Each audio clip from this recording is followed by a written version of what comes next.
Director, you're a writer.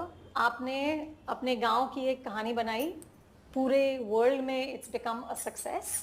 आज आप लोग बोल रहे हैं इतने कम बजट में कांतारा किए, इतने कलेक्शन किए करके।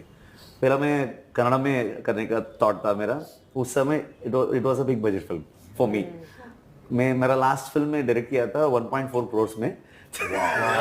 ठीक है, उससे पहले किरिक पार्टी किए थे हम लोग 3 करोड़ में, हम लोग पिक्चर रिलीज किए थे।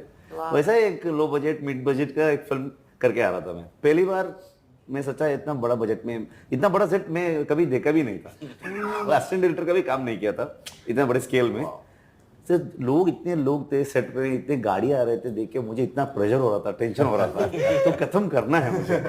ठीक है, ছোট্ট অনেক হয়েছে, এখন মুভির মেইন পার্টে যাওয়া যাক, যেখানে কান্তারা মুভি এবং কান্তারা চ্যাপ্টার 1 মুভি দুটোর রিভিউ দেওয়া যাক। সর্বপ্রথম মেইন মিস্টিরিয়াস জিনিসটার কথা বলি, যেটা হলো কুয়াটা, যেখানে শিবা এবং তার বাবা দুজনেই ঢুকে গায়েব হয়ে গেছিলো। কিন্তু কুয়াটা কি, আসলে কুয়াটাকে পরিষ্কারভাবে দেখাও যাচ্ছিল না। কুয়াটাকে বলতে গেলে ভূত ভবিষ্যৎ বা টাইম ট্রাভেলিং কুয়া বলতে গেলে বলা যায়, বা লর্ড শিবা পাওয়ার হাউস বলতে গেলে বলা যায়। এটাই স্বাভাবিক।